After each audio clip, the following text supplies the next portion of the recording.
Welcome to the AtoZrunning podcast, where we help runners thrive. I'm Andy. And I am Zach, and up next, the final training periods series episode, this time about recovery and maintenance. After that, World of Running updates about the 25K championships, 100K record, and a must-read research review.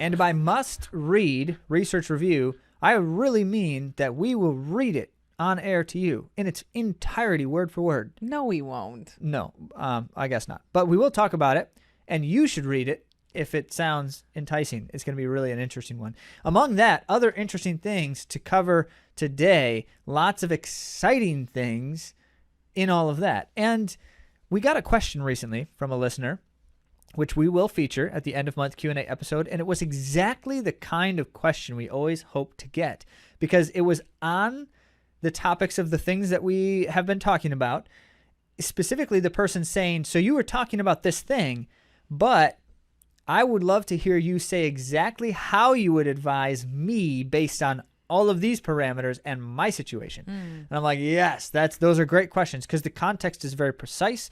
And then we can speak not to a general concept, which we do all the time, of course. That's the nature of what we do on the podcast. But we can speak to your individual experience as well. And that's where these answers and questions get rich. So share your questions with us and share them in any volume at any time by going to AtoZrunning.com/question. We regularly share updates about athletes that we coach directly, but as you know, we also offer custom training plans as well. And we had a couple success stories that were sent to us this weekend, so I thought I'd give a shout out to first Rachel. She wrote this: my friend who I was supposed to run with today, had to switch up his run to a 5K, so I decided to run the 10K. I PR'd today and shave 5 minutes off my last Riverbank 10K. Thank you for the training plan and all of your help. It made a huge difference. Congrats, Rachel. Yes, good job, Rachel. And then Lorenda, she wrote, I ran the 10K this morning behind an A to Z runner the whole way to the finish. You guys put together my training plan for the She Runs half, and I finished faster than I anticipated. I decided to take that new level of fitness and PR'd in the 10K this morning. So thank you to you both. I'm not fast by any means, but faster than the old me. And I attribute most of that to my training. That is awesome. That also means you're fast, Lorenda. Yeah. Well done. Good job, well done Lorenda. to both. Thanks for sending that too. That was really, really great to hear. Yes, we appreciate those things that make us feel good about the work that we do, but also because we want to hear about your experiences. And so Andy says, thank you for sharing that. Whether it goes well or it doesn't go well, we still want to hear about both. And if we can offer more things to be helpful to you, especially in moments of challenge, we also do that too. Mm-hmm. So share your experiences, and thank you to Rachel and Lorenda for doing just that. Now, speaking of sharing, we have got to tell you that you have got to act now because time is running out. Does he sound like specifically every commercial that's ever been? This is a commercial, so that makes sense. You need a flip belt if you run and carry stuff while you're running. And here's why I would say that. Barring, with the exception of if you like to wear some of the packs, like the backpacks, the camelbacks, those types of things, and those have worked well for you, those are great for carrying lots of things. But the only other good option for carrying lots of things that works is a flip belt, in my humble opinion. I've tried a number of different things personally, and I find some of them to be okay. Flip belt's the only one that I will now use at this point. I won't use any of the others because it's just that much better. Yeah. It doesn't bounce. It has a zipper pocket. Some of them do. If you don't want the zipper pocket one, all right, you can get one. So personally, I don't like the zipper pocket one because it makes it harder for me to put as many bottles in. Okay. And that's his main thing. That's the reason I carry flip belts. He's going to be wearing it in his marathon. So you'll see him sporting that. I can carry 20 ounces of fluid on the flip belt without even noticing it. Like that's how amazing. Comfortably it wears with those bottles. So yeah, the flip belt is a great option, and many of you have tried it. Many of you have told us that. Matter of fact, before we knew anything about it, we heard it from some of you. And so if you would like, you can still get a discount, but it expires on May 24th. Yeah. So whenever you're listening to this, you must act now. Of 2023. Well, There's yes. those of you that are really Sure. reaching deep in archives. That's possible. So you can get, is it 20% off? 20% You off. get 20% off your flip belt purchase by going to their website and in checkout using the coupon code ANDY20. That's ANDI. R20. Oh, sorry. Thank Andy you. R20. Andy R20. Andy is spelled with an I. So ANDIR20. ANDIR20. Now, Andy, if you want me to give the promo, you got to at least let me say the code. I gotta do it right. got People be there so eventually. frustrated to put the wrong one in. Yeah, that's true. Yeah. So put Andy20. No, I'm kidding. Andy R20. ANDIR20. And you can get your 20% off before May 24th. Yeah. I actually just bought another one for my mom, and she really liked it. Yeah, because of course she did. Yeah. They're wonderful. Well, she always holds lots of things, too. Yeah. Like all the stuff. All the stuff. Speaking of all the stuff, we've got it We've got it. right now. Let's get on to our main topic.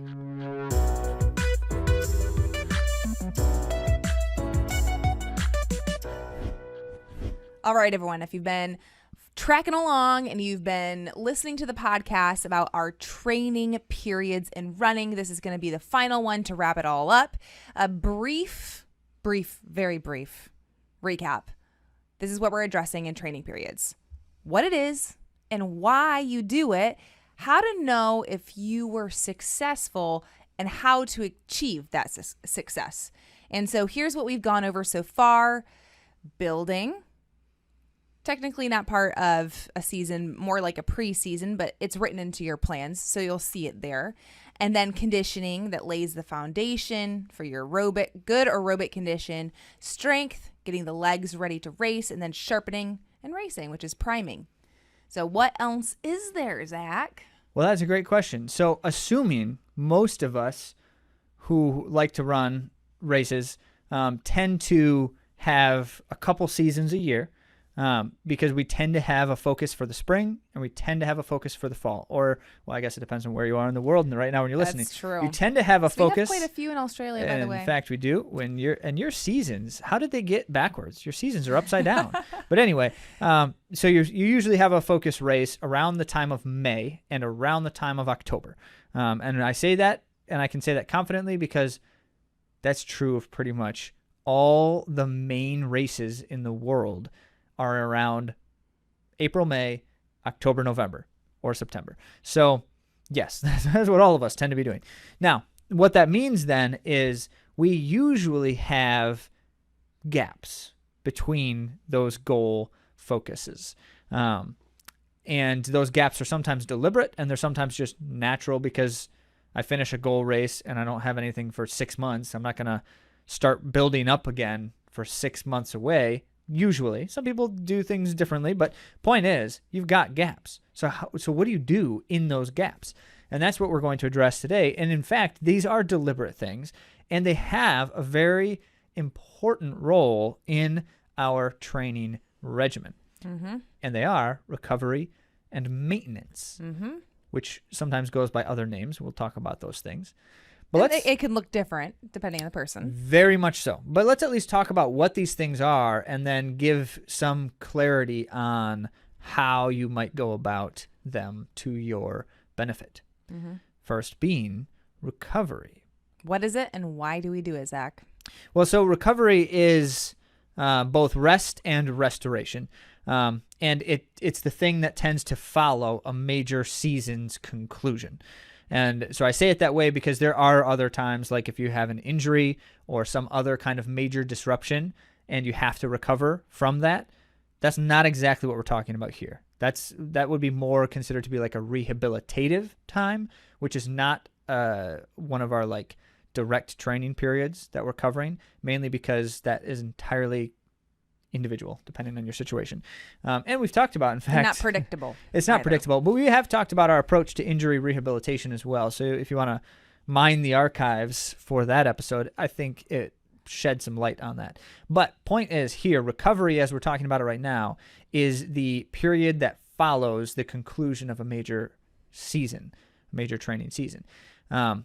So it's rest and restoration because those two tend to go together. The reason you're doing this time is so that your body can recover, so that your mind and heart and spirit can recover. I would say it like this. Just as often, a person needs mental and emotional recovery as physical recovery after a major training season. Why is that? Why is that, Andy? I'm not very human personally. I don't really understand things like emotions. I don't know. Sometimes you have even longer times you went off than me, but I think it's because we have this regimen that we're doing and it is tiring. And I think that it's nice to change things up, to focus on some other things, to rejuvenate us. It's like going on vacation. Why do we need vacation? Running vacation. We should have changed the name of the period. Well, This people is will think that vacation. it's about going on vacations and running on vacation if we did that. Well, that's true as well sometimes. And in fact, many people actually use this time to go on vacations because it tends to be, usually around December, which when people have holiday breaks or something.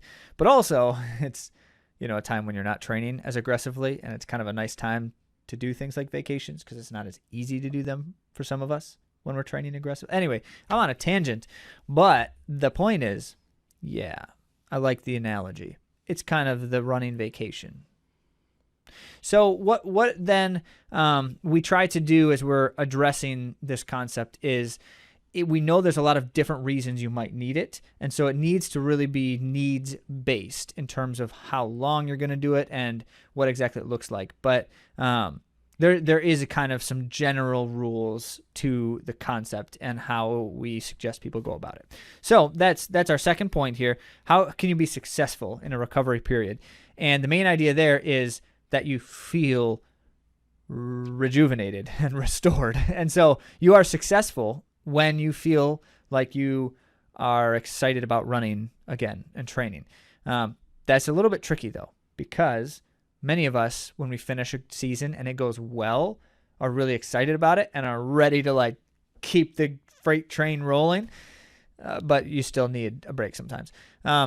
So it's two things then. It's when you feel like you're excited, ready to race again, or not race, but ready to train again, and also when you have had enough time to physically restore also. And that enough time, we suggest at a minimum is 2 weeks and can be as long as it needs to be. So 2 weeks is a good minimum, but for most runners, it's usually longer than that. And it doesn't need to be no running at all. Well, we'll get to that. Okay.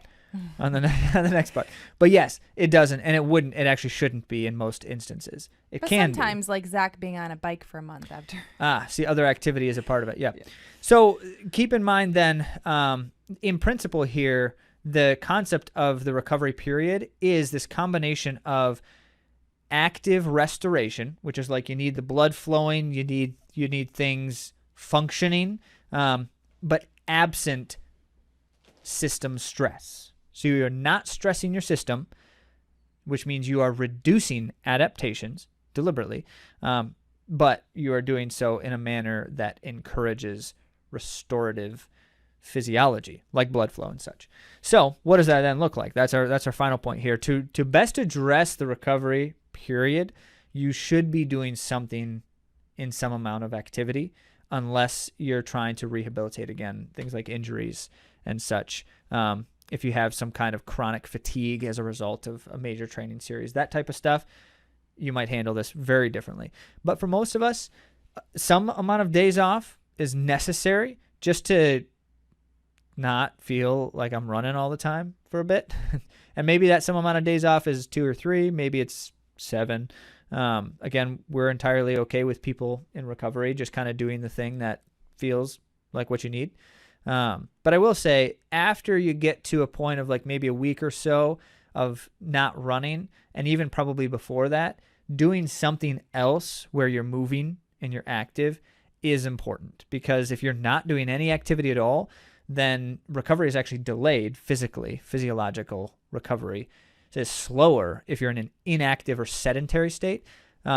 And also, it tends to actually increase, and this is not a scientific statement, but anecdotally, as we talk with people, sedentary periods tend to increase things like the post-exercise depression that is very common for runners, post-season or post-goal.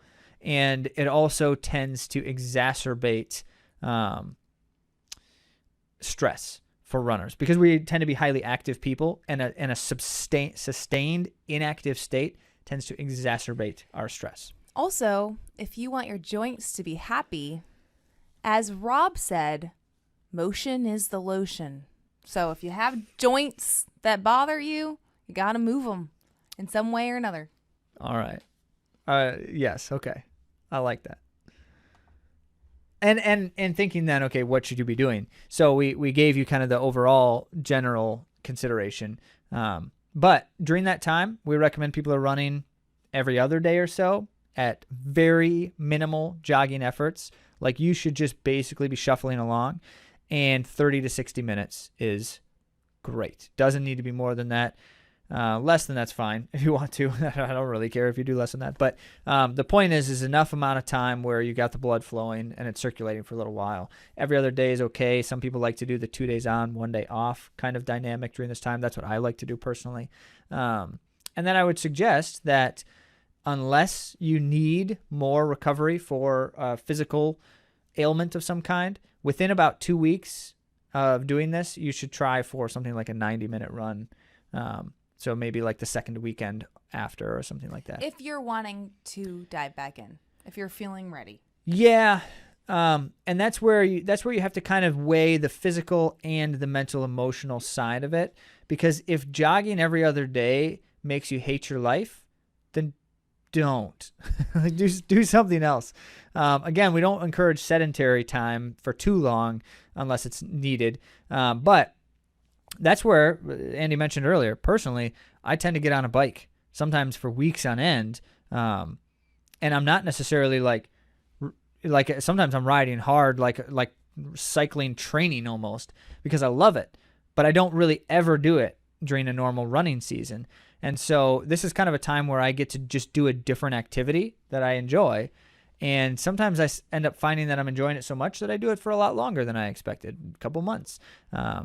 And that's okay. And what it amounts to is it depends on what your goals are and how you're feeling as you're going about these things. Mm-hmm. I usually am eager to get back to running.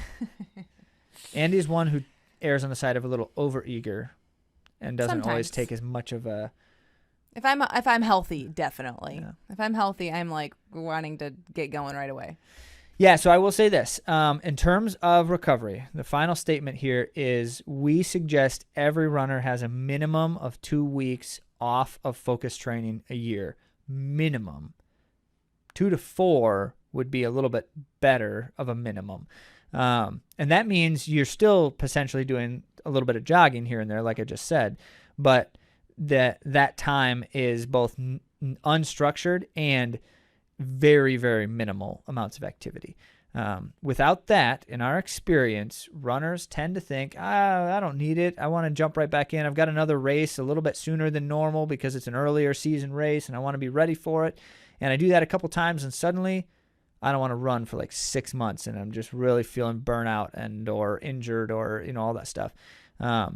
You spare yourself much future grief by taking the necessary time now. So, in the words of Barry McGee, take those 2 weeks, not because you need it, not because you want it, but because I told you to. So, I like Barry. He didn't exactly say that. I'm paraphrasing, but that's basically it. All right, so let's go on to then the second half of this because there's another layer involved here, and that's what we would call like a maintenance period. And this is, by definition, the time in between seasons when you're not in recovery anymore, like you're kind of ready for some things, but you don't have a near future goal that like is a definitive, I'm going to train for this thing or I'm going to train in this way. And instead you're just kind of like, I'm just ready to run again. I'm ready to train, but I'm just not, I don't need the structure yet. I don't need the focus yet. I just want to do the thing as I normally do it. Before Zach tells you what to do during this time, another solution could be to go after a different distance race for a season. Yes. And that would be structured. So that would be an option for you. That's so just a let's new say, season, yeah, but I would different focus. Yeah. Well, because of like Zach was saying, like if you're a marathoner and you do something in the spring and then something in the fall and you have a summer, like in between season, you could be training for maybe a 5K. Or you could do what Zach is recommending next. Yeah, so this is I'm not training for a race right now, right, but I'm training because I like to, and I'm ready to do some regular stuff again. So we also sometimes call this unstructured time for our runners because we feel strongly that this is a good opportunity to train, but have it be a little bit more laid back, a little bit more free flowing, because it can still be a kind of a mental and emotional break, but also be physiologically stimulating if I'm like, I don't really need to be taking any more time off, and I'm kind of worried that I might lose some of the fitness I built, and it's been a few weeks already, so I'm ready to do something. That's kind of where this tends to fall. Now, so that's why we call it maintenance then, because you're maintaining your healthy fitness levels, healthy activity levels. So how you do that then, or how you know that you're successful in doing that, is in large part by understanding the purpose here is to do a healthy amount of activity but avoid extremes. And so you're doing what feels reasonable and it's enjoyable. It's not burdensome. It's not like you don't feel like you have to be too focused, but you're able to kind of train in some regularity sense. So there's not a clear, like, definitive it was successful because, and that's because you should kind of just be doing whatever in a general sense. I'll give you some suggestions here, but you shouldn't be trying to abide by a targeted approach with this kind of thing. So don't burn yourself out. Don't train too sporadically. Have somewhere in between. Okay, so here's how you do it. It's very simple. There's a baseline understanding with training that transcends any kind of training approach, and it's just a fundamental, this is the way you should train your body. And it's not specific to running. And it is simply this. Variety matters in both duration and effort and helps to sustain both adaptations and growth and interest and just mental engagement. And so you vary your run time or distance. That means, like, today, if I went 30 minutes, tomorrow I'm going to go 60 minutes. Or today I went 60 minutes, tomorrow I'm going to go 90, or I'm going to go something shorter. So you keep it varying. Usually it's an every other day approach that tends to be helpful. If I didn't run yesterday, I'm going to try to run today, that kind of thing. And then in the same sense, you vary your efforts. So I don't want to run every single run at a minimal effort during a maintenance period. I do that when I'm building up my volume. So if I'm just starting the maintenance period and I haven't been running hardly at all, it might be good to jog for a couple weeks as I kind of add some more volume to my running. But when I'm in a kind of stable-ish range, then I need to vary up those efforts. Otherwise, it's just not very stimulating. If I'm not increasing volume and I'm not increasing effort, there's no real stimulation increase happening. So vary those efforts. Particularly, the best tool in our tool belt as a runner when I am not following some kind of strict training plan is the combination of sustained steady runs here and there and fartleks, which are in concept the epitome of what we're describing in a single workout. Just do whatever feels good, vary time, vary effort in that one run. That's a fartlek. And again, if you haven't heard us explain how best to implement the fartlek workouts, we ended up writing out a complete article on the site to try to lay out examples of a well-executed fartlek run, examples of how to feel during different layers of that. And that's probably our most comprehensive explanation. So you should definitely look that up if you're new to the words in terms of us saying fartlek workouts. So that variety is the way you approach a week in general here. Vary up those types of things. And also, if you enjoy running with friends, this is a good time to do that too. because you're a little bit more flexible, right? If you enjoy it. I I don't enjoy know running why, with friends, but- and it's like whatever they're doing for the day, that's what I'm going to do for the day, unless it's going to tax me too much or my body's not ready for it. But I mean, that's what I would do. I'd say, hey, I want to connect with this person, and I connect with that person. That's how I like to do my unstructured time. Okay, good. To each their own. So, that and the one final reminder is it's good to continue to have at least one long run in the week or longer run in the week for that added stimulus that over time is one of the most important pieces of the puzzle. So what that actually is relative to what you've been doing. Most commentary on the long run is it should be 20 to 25% of your total weekly volume. And that's a good way to approach it during this kind of a period. We don't approach it that way in our normal training periods because the long run should have more of a kind of a minimum threshold at that point, no matter how many minutes you're running in a given week. But for now, 20 to 25% of your total volume is not a bad way to do it, or think about it in terms of somewhere around 2 hours is a good idea when you're able to. So that's kind of the gist of it. The maintenance period itself is generally an uncommon thing, but we'll find that runners will sometimes be doing this for 4 or 5 weeks in between some things, or I just don't really know what I'm going to do yet, so I'm going to do that for a while until I kind of figure it out, and then it's easy to transition right into some conditioning work. It's also easy to transition right into like a miniature race focused season, kind of what Andy was talking about earlier, where it's like, I decide I want to change things up for a little bit and have like a mini season, which is something, by the way, I do highly encourage marathoners specifically to do every year or so, have a mini season of something very different, like a 5K or something short, because you're doing a marathon most of the time. So things like that. We realize not everybody is doing marathons, though. So right. That might be the difference between you're doing like a half marathon, 10K. Well, then you might want to jump in a 5K or those rare 1 mile races. Yeah, or even like if you're one who tends to prefer shorter races, we encourage you to pick a season occasionally where you do a longer one as well.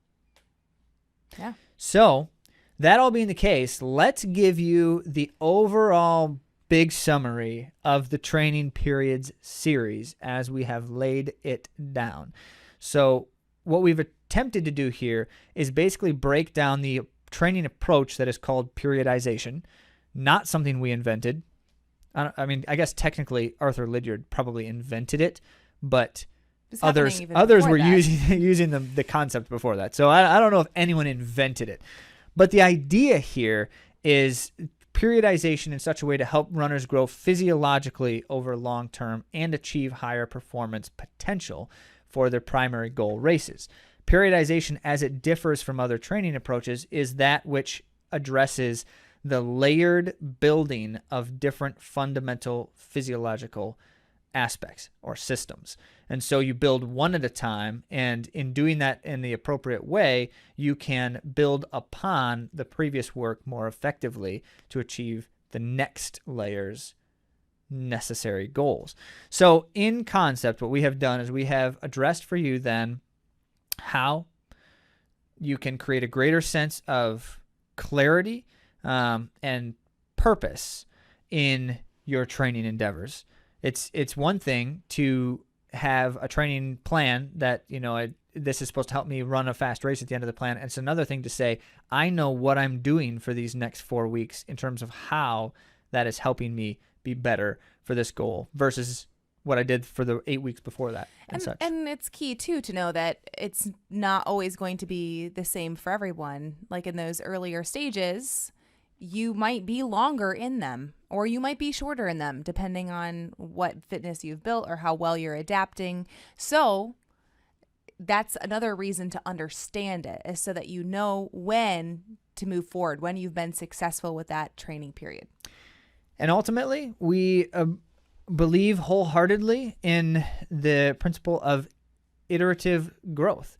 And that's why we suggest that kind of up and down approach to training, where you build toward a primary goal with a very deliberate, structured layer of building. And then after that primary goal, you have some down where you rest, recover, and prepare for another attempt at building toward a primary goal. And over the course of time, that, in our opinion, and the many, many others who support these kinds of approaches, tends to be more effective both for achieving your performance potential and for the variety of it and just enjoying Longevity. training better. Absolutely. Well, there's a lot that we enjoy about training. We also like to see the fruition of training. So next up is the world of running.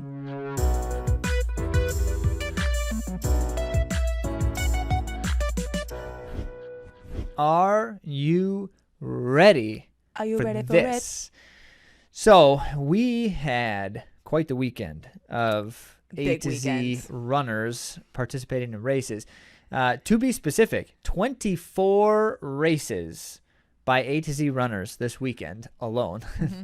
So that's a big weekend for us. Not necessarily something that it happens, because as we've been saying, May tends to be the time when people have their goal races, and it just so happens that a lot of the people we work with have the same goal race in the month of May. So this weekend, 24, and 2 weekends later, there's going to be a whole bunch more again.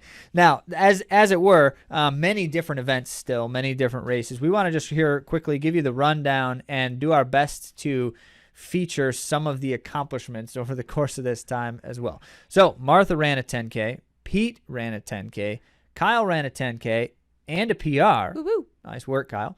Aaron ran a 5K, 10K, and 25K. Back to back to back. All three in a row. It's called a trifecta. The same morning. And Mary did the same. Mary did it too. That's amazing. Both of them did, and at the same event. And so, and this is one of those rare occasions where the event is specifically structured so that people can do that. So the 5K starts first, and then there's enough time where if people finish quickly enough, they can start the 10K and then start the 25K. Mm-hmm. And as you know, with how race starts work, you don't actually have to start. You don't have to be ready to start right when the race starts, as long as you can get through the start line reasonably soon after. So it's set up so it allows for people to do that. That was so impressive. Very, yeah. I mean, what is it? 24 miles of racing or so? 25. So you end up getting in 25 miles of racing. Well, yeah, Erin very said nearly. she ran over a marathon. Yeah, because she did a little bit of jogging as well. Yep. All right, so Jared also ran 25K. Bill ran a 25K debut. Woo-woo. Therefore, a PR. Well done, Bill. Jax ran a 25K in a PR time. Nice work. Mark ran a 25K. Dano, 25K, and second in his age group. Not a bad thing in a race with 3,000 people. Michaela ran a 25K. Andrew paced the 25K. Sarah ran the 25K. Ben ran the 25K and helped pace as well, if I remember. Kristen ran 25K. I think that was a debut. Did I write it? It was a debut. Mm-hmm. And nice work, Kristen. And Hannah ran a 25K pacing, helping out there. Thank you, Hannah. Doug ran a 25K for his debut at the distance as well. Madeline ran a 5K. Chris ran a 10K. And it was a tough go. Nice work, Chris. But he was sick, and he wasn't sure he was going to be able to do it. But that's always a hard way to go about it. And then Craig ran a marathon. Another one. Did I miss anyone? I may have. Let us know, A to Z runners, if we missed you. We think we got it. We'll make it up to you next week.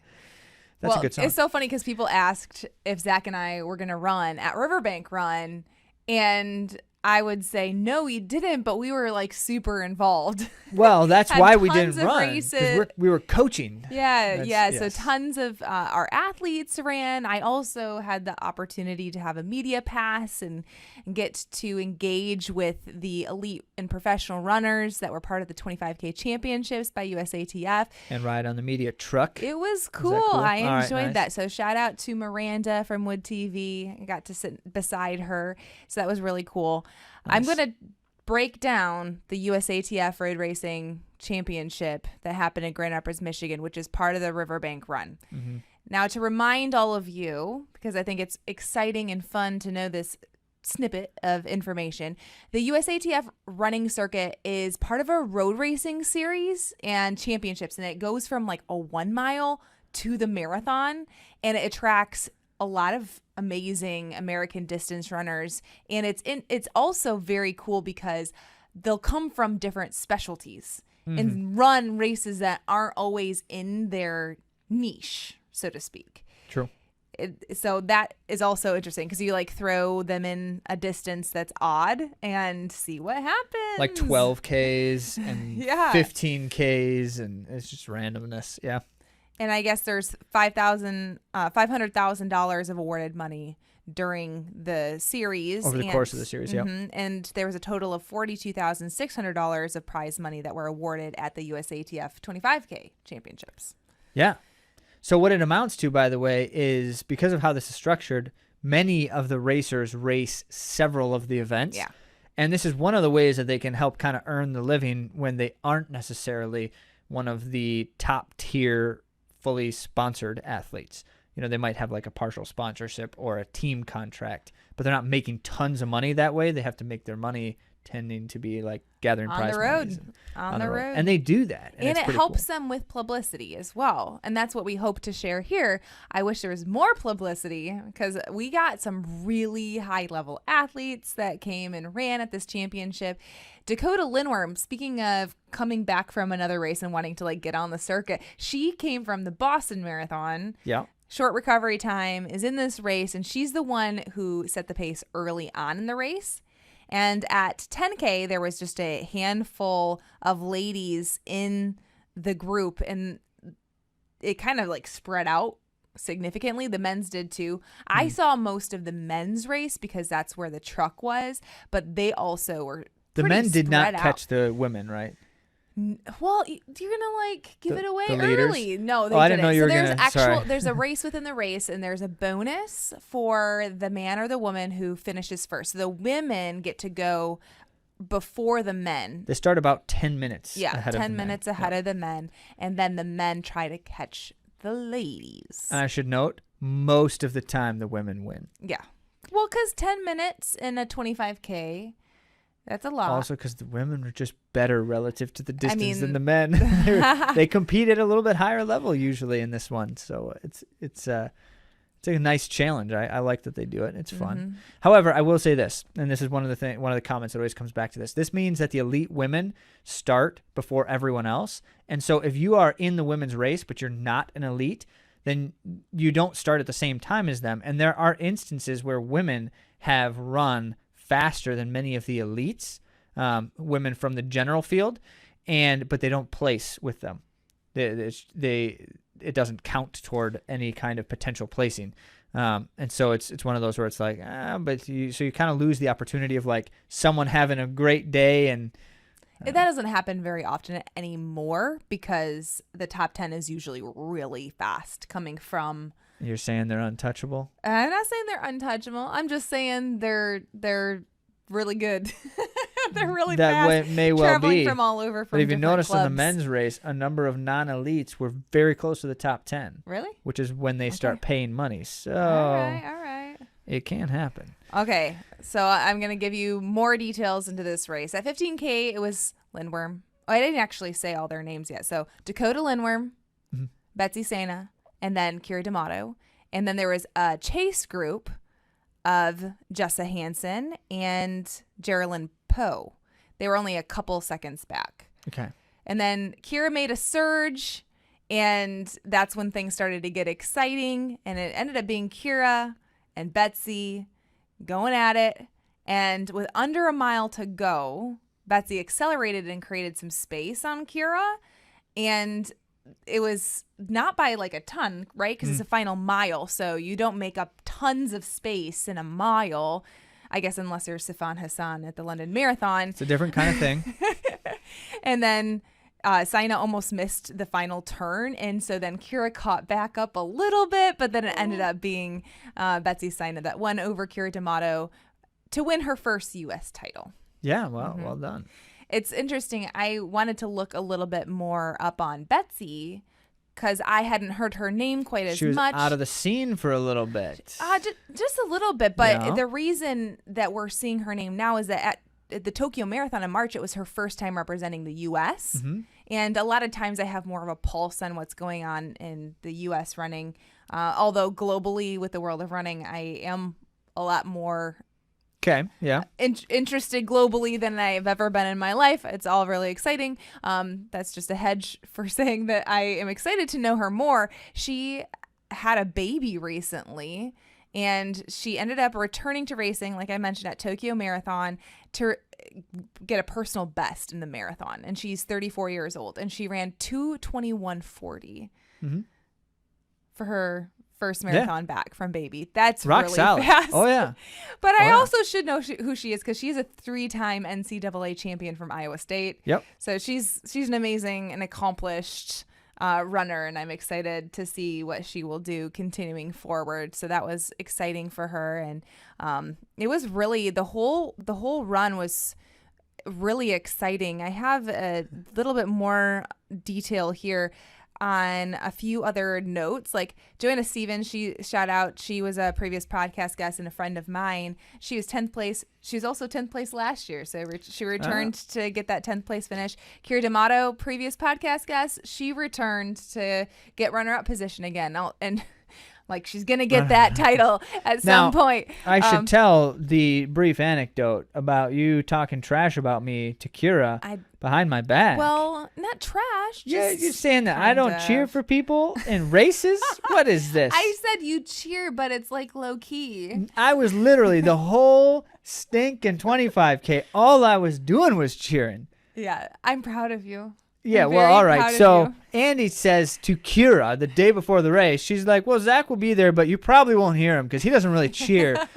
And so she tells me this, and I'm like, well, clearly got to prove her wrong. So I go to the race, and my strategy at this event is I go to kind of like the park area that is in like the midsection of the race, and then I run around, generally opposite the direction of the runners, so that I can see you and cheer for you as we're passing. And also, there's like no one out there. And there's really not very many people out there because you're kind of like in the middle of nowhere. So it's nice to get some cheers in that section. Yes, and like there's no car access back there, and so like people can't really get there unless they were to like walk for 3 or 4 miles. So no one does.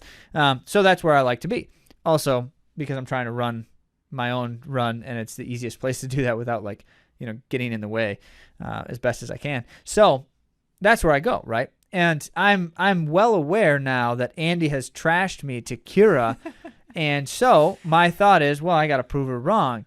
So I get there, and I only barely got there before the leading women came up the road. So I got there, and I cheered loudly. Good job. And then I asked Kira after the race, so did you hear me cheer? And she said yes. So I proved you wrong. However, she did say, I don't have a clue what you said, though. So maybe I didn't cheer quite as loudly as I thought. But I am proud that you did it. Did. And that Kira could hear you. Or hear something. Oh, goodness. So after that story, we'll return to what we're talking about here, which is the race. Dakota Lindworm, previous podcast guest, was 4th place. And just an overall really strong group of runners. In fact, the top 6. No, ignore that. That's not all true. Isn't that? No.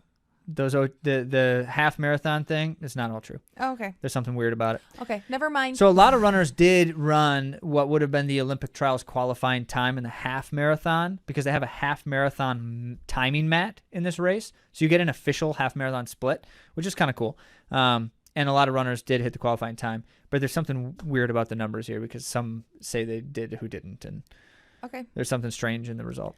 Yeah. Well, I guess I won't report on that now. No, but that just means they're running fast. Another cool thing about this race is that Dot McMahon got the world age record for 46-year-old woman. She was 12th in a time of 1:31:31. What was that? 1:31:31? Yeah. That's a fun time. I guess that should be an easy one to remember. She's previously won this championship. She has titles, and so it's exciting to see her still out there crushing it. Yeah, so she won the Masters. Of course she won the Masters. Yeah. But then also set a world age group record of the 45 to 49 age group. Yeah, the only thing I was able to see is that she has the world age record of 46. So I'm sure I'm going to dive into that a little bit more. But I don't think they keep a year by year record of anything. Okay. So that's why it's got to be some kind of window. Fast, It is fast. Well done, Dot. I also saw her and cheered for her. Good. But I don't think she heard me. Men's race. Leonard Career brought it out front. Again. Like we knew he would. Repeat. He defended his title. Yep. He ran a very confident race. Jacob Thompson went with him, and together they went out pretty quick. Within the first 5K, there were only 8 men in the lead pack. And then at the end, I know I'm kind of skipping here, but at the end, it was a 3-man race in the last 5K, and it was close. And it's funny, we were talking on the media truck, and I'm like, this always happens in the men's race. It always comes down to a sprint finish in these championship races. Yes. Every time. Well, I feel like most of these championship races, these guys come down to a kick. That is because they're not trying to run as fast as they possibly can. They're trying to win a race. Mm-hmm. And so this is the tragic flaw of runners everywhere, is everyone thinks they have the best finish. It's just generally the consensus. I have the best finish, and you think you have the best finish. And we're both waiting as long as we possibly can to show off our best finish. But the fact remains that only one of us is going to win this race, and you got to play to your strengths. And most runners are not the fastest finishers. So, well, because one usually ends up being the fastest finish. I have to say, you say all runners think they do. When I was running the 1,000, I'm kind of joking, Andy. I know not in all indoor, runners think they do. It looked like I was being like super bold and like, courageous, Andy like would making take this off move. But I'd have early to in go. the race. Yeah, in the 1,000, I had to take off with 600 to go, just because I know all the girls are faster than me. So I took the lead. She's got the national record holder in the race with her, and Andy takes the lead and starts charging ahead, and everyone's like, "What is she doing?" Does she think she's going to out time trial the national record holder? I didn't think that. I just thought, I want to be all-American, and I need to start going because they're all faster than me. Well, anyway, so that's true. The real joke is that all milers think that they're the fastest finishers. Well, these aren't necessarily milers here. So no, it's just kind of they're just doing the same thing. So in the last 5K, Leonard Career made his move on Brian Schrader and Jacob Thompson to break away in that last mile there, and Career defended his 25K title. He only won by 4 seconds, so Thompson specifically held pretty well, but Leonard Career has a mean finish, so that's impressive by Thompson to be that close. I was reading the USATF article on this, and it was saying because of the twists and turns at the end, that Career had perhaps a little bit of a technical advantage because he knew how it twists and turned so that he could make the most of his final kick. Because you can't see the finish, Yeah, you can't see it until you're very close to it. Yeah, so you have to go soon. We talked about this being part of the USATF road racing circuit, and Career is now in the top spot. Oh, yeah. He has 46 points. And he has 46 points? That's a lot of points. How many of these has he run? All of them? I mean, he did say, I listened to the post-race interview from USATF, and he was saying that that's why he came back so fast. He wasn't feeling quite ready necessarily for this after his marathon. So he said the goal was to win, not get the American record. Well, yeah. But he said he needed this because there's other guys gunning for the next races, and he wanted a cushion before those final races conclude the series. So I thought that was an interesting comment by him. But that's what is cool about this road racing circuit, is it's getting these athletes in different cities, like in Grand Rapids, running for the championship that adds up with all these points. Indeed, it does that. So he's only just ahead of Hillary Bohr, right? Hillary Bohr is in second, 3 points behind him. No, so I don't think so. And it says Hillary Bohr has 43 points. Oh, okay. Either way, he's not ahead by a lot. Okay. Oh wow. Which is why he needed to do that. That means that Jacob Thompson is is also right there, because it says Thompson's runner-up effort kept him in second, but moving ahead of Hillary Bohr in points, totaling 43. Oh, so that's Thompson's number. Okay. Yeah. Thompson has 43. That's Okay. close. Yeah. That is very, very close. Another note here, hoping to have Fernando Cabada on the podcast. I'm hoping. I was able to connect with him. You're making promises you might not be able to keep. I'm just saying that's hopeful. We can speak our hopes. Fernando Cabada, he got another top 10 finish and still cranking these things out, which is incredible. And first for the Masters. He's the first Masters. I believe he holds that American record for the Masters as well. And so it was cool to see him do a great job again, and it will be exciting to get a chance to dive into his brain soon. I hope so.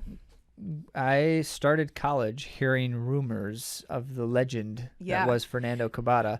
He ran in our collegiate division. Yeah, he ran in the NAIA. And I told him that when I saw him, I'm like, I've been following your career for a very long time, because in college, he was just a few years ahead of us. We heard He graduated right before we started. Yeah. It was interesting because I told my brother I was doing over the weekend. He's like, was Fernando Cabada there? And I'm like, yes. Yeah. Did you know that I spoke with him? I feel like you read my mind or something. So, yeah. That's pretty cool. Speaking of legends, this is a legit legend that has taken on yet another ridiculous fast 100K. I mean, Sorokin is literally a legend. Yeah. As much as a running legend can be. I agree with you on that. So thanks to Brandon and George for sending this news our way, because we wouldn't want to miss this kind of epic accomplishment. Epic accomplishment. I think it's an epic accomplishment. Yeah, so Alexander Sorokin, who is the male ultra king of the world, has basically been on a rampage for some years now of just breaking all the records of everything. And he's been doing it long enough that you start to wonder, like, when is he going to not be able to do any faster? Well, I don't know. But anyway, he just broke the 100K, which was his. Broke it again. By 6 seconds. Nudged it. He nudged it. I think someone wrote that it could be the smallest percentage-wise margin of any record. This is a 6-hour race, and he broke it by 6 seconds. A second per hour. Well, all right. Okay, this is what makes it just so mind-blowing. His time of 6 hours, 5 minutes... 6 hours... Yeah. 5 minutes and 35 seconds. Yeah. Averages out to be 5:53 per mile, or 3:39 per kilometer, over 62.1 miles. Yeah. That's so fast. His marathon was 2:34:15 within this run. The first of his marathons, because he did another one right after that. Right. And kept going. Another note is that he is 41 years old. Yeah, so here's the problem. He just set the world record. It's also the Masters record. Because he's a Masters runner. Why is that a problem? Because other Masters runners, in order to be able to break even a Masters record, have to be the best in the ever. world. The best ever. That is unkind, Sorokin, to runners everywhere. But that's what he does, and it's been exciting to see in the past, and it remains so. And I'll just briefly remind you that he has a really crazy story of how he was really unhealthy and turned his life around. Didn't start running until his 30s. It wasn't that long ago. And now he's the best that ever lived. So that's cool. That's what he's done. Now, this is an interesting transition because actually this in particular had some interesting reflections on ultra running. So in our final note for the world of running, we wanted to share with you a research analysis that was brought to our attention by Dr. John Maskell. John was on the podcast a number of times recently, talking about various leg-related injuries. He's an orthopedic surgeon, and it's not surprising that he'd be reading the Journal of the American Academy of Orthopedic Surgeons and then come across this article and share it with us. And what it is it's by title, A Primer on Running for the Orthopedic Surgeon. And then what they did is they just took, basically surveyed all the research they could find on running-related stuff and tried to summarize it. as a kind of like, here's what orthopedic surgeons should know about runners, and here's what runners should know from the perspective of orthopedic surgeons about running, right? It's very interesting. So they essentially looked at 11 questions and tried to provide a summary of research for those questions, and then a kind of a quick overview statement or two about each one. Should we make this into an episode? I mean, I guess that we could, but I already have like the stuff here that I want to share with you all. So probably not going to make it into an episode, although that would have been a good idea. But I want to share it with you right now because I'm already talking about it. You should read this. This is what I was talking about earlier at the beginning of the episode here. You should read this because it's just fascinating and enlightening on a number of things that concern any runner. So the 11 questions, I'm not going to give you all of them. I just wanted to highlight basically 3 of them here that were the most interesting to me in the moment. But a quick note that they give you each of them with kind of like, here are the various sources that our research came from, the other studies, and kind of like, here's the conclusion. So I thought that was an interesting approach there. So what we got here is the first one was, it's actually the first 2 questions. What are the benefits of running, and are there risks associated with running? Those were the 2 questions. And as you might guess, what are the benefits question? The summary is there's a lot of benefits, and runners, you get what they are. It's all the stuff that you might expect. But yes, it tends to make people healthier. It tends to make them healthier for longer. And, adding years to your life. Yep. And it also tends to involve itself with mental health too. But they didn't focus on that because remember, this is an orthopedic approach. So they were really focused on the physical health more than anything else. But okay, so that's good. But then what about the risks? Okay, there's definitely some risks. We would understand that. What I found interesting is that they really tried to draw out as much detail as they could to make sure it was a clear recommendation. And that means they spent a lot of time on cardiac events because, as you might guess, one of the biggest concerns is that it's true there are runners who experience severe cardiac events while running. That does happen. But what they found, and what I think is quite encouraging, is that happens to runners way less than people doing other physical activity. And of course, we know because health benefits of running include heart health. And so that's really fascinating. So here's the number. They said the biggest risk is cardiac distress, but even then, for runners, catastrophic concerns are only as high as about 1 per 184,000. That's your rate of catastrophic heart events. But then you contrast that with, they took collegiate athletes, which are supposed to be like basically the fittest people on the planet, right? Because they're the youngest, or they're the ripe age of competition and performance.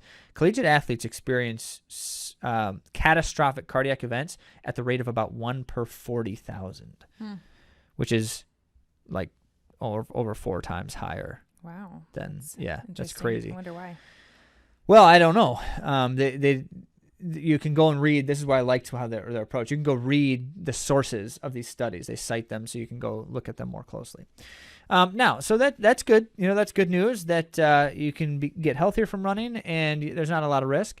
They did look at then the next one here, which is, so that's health benefits and risks. What about like musculoskeletal or injury risks of running? And the question was, how likely am I to get a running injury? And you might guess, we've shared this statistic in the past. At any given time, 25 to 36% of runners have a running-related injury at any given moment. Half of these injuries reduce or eliminate running ability, but it should be noted that 25% of them have result in no necessary running time loss or medical attention. So they're like minor things that you could just train through, or maybe you shouldn't, but you do. So they don't differentiate. So 75% of those, that means that if we do the quick math here, somewhere in the vicinity of 15 to 18% of runners are injured in such a way that requires them, that disrupts their training at any given moment. That's unfortunate, but there's interesting rationale. This is the point of contention I have here, because the next comment is that they said the strongest predictor of running injury across all these studies is total distance. So the strongest predictor is if you run more than 40 miles per week, you are more likely to get injured. However, this is why I have beef and bones with this. They do not, as far as any of the sources that I reviewed, and I didn't review every single thing, but I looked for this because I've seen this statistic before, many times in fact. They do not, in these studies, differentiate between how many of those 40 miles are run at harder efforts and how many at easier efforts, or what % of maximum effort they are. So they're equating all miles to be the same and say if you run more than 40 miles per week, you're more likely to get injured. But if they were to differentiate how much of that is at a minimal effort versus a maximal effort versus and other things, I think we would find a very different story. That's my personal opinion. Also seems to be held up under some other more precise things that I've seen.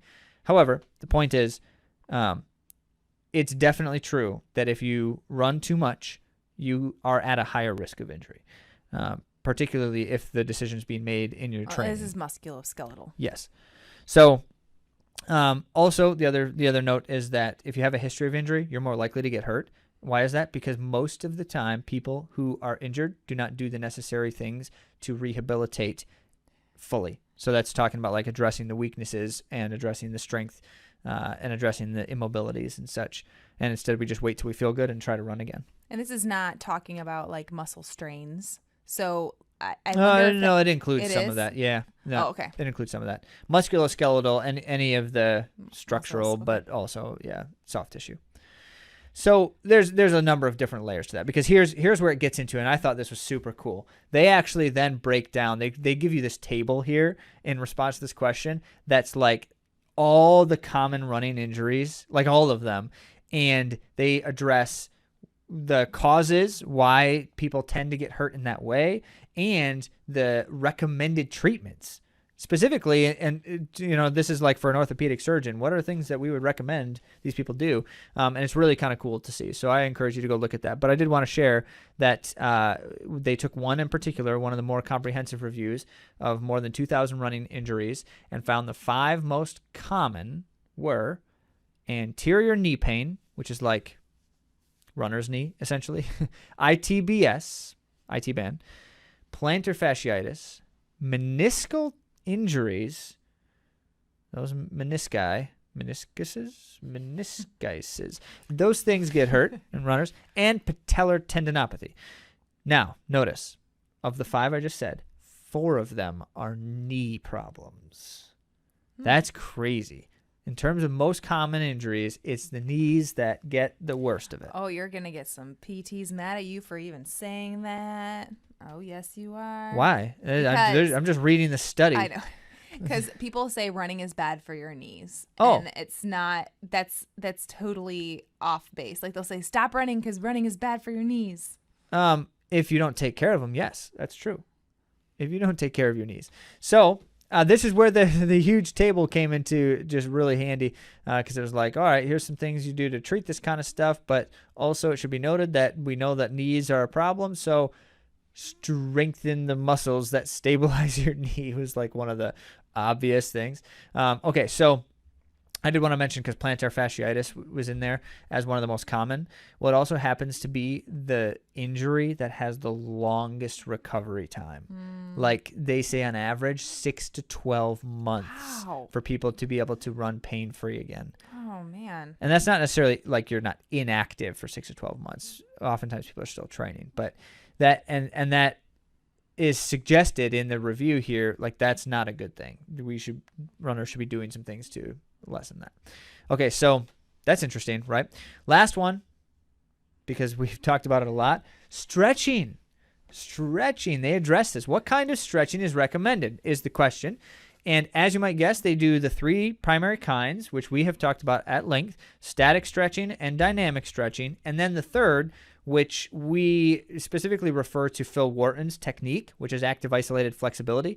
But the overarching concept, which I hadn't really seen the precise name for it before, but this is what it is. It's called PNF, which is proprioceptive neuromuscular facilitation. Oh. That's where you have the agonist-antagonist pairs, You're contracting one and elongating the other, which is active mobility. So if those are the three forms of stretching, what do they do in terms of helping performance before or helping avoid injury after, right? And so, as you might guess, before running, static stretching decreases your performance. It Which reduces we've spoken your performance. about. We know that. However, PNF also reduces performance if you do it before. That doesn't mean that it like hurts you. It means that it's reducing your performance potential. Why? Because for some reason, and we know why, because the induction of the stretch reflex reduces your maximum contraction potential in your muscles. And so you don't want the stretch reflex before running. You don't mind it at times after running because you might need it a bit. But before running, don't do those things. However, dynamic mobility, dynamic stretching, which is like the dynamic drills form of stretching, increases performance specifically in power, strength, or speed agility, but they have not found any effect on endurance running. So it's nice to activate because you feel better, which is what we always talk about. Like you feel better when you're running if you do these drills beforehand. But the dynamic stretching side of it does not seem to have any effect on endurance activity, but you are going to have higher agility or But you power. might decrease your chance of injury. So Well, that's a big deal. You might. However, here's the interesting thing, is they found that any kind of stretching has no definitive effect on injury reduction by itself. Whereas things like proprioceptive or coordination and strength training does immensely. So what does that suggest? Because to say stretching doesn't help you avoid injury is kind of contrary to like all of practice for all of time, right?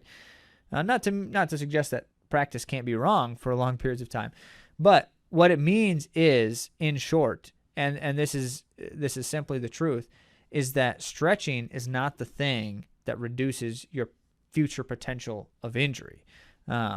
It does help rehabilitate, and this is where we get into the fine detail, because if you look at their table of injuries, every single one of them for what to do to treat this includes a note about stretching or some kind of mobilization. So it's an essential thing to rehabilitate things that are already in some way harmed. But it is itself, stretching, not going to stop you from getting hurt necessarily. So Alone. you need to be doing the strength stuff to avoid injury. You need to be doing the stretching to rehabilitate your sore or micro-torn tissues, all of that. So you got to do both. It's kind of the conclusion here.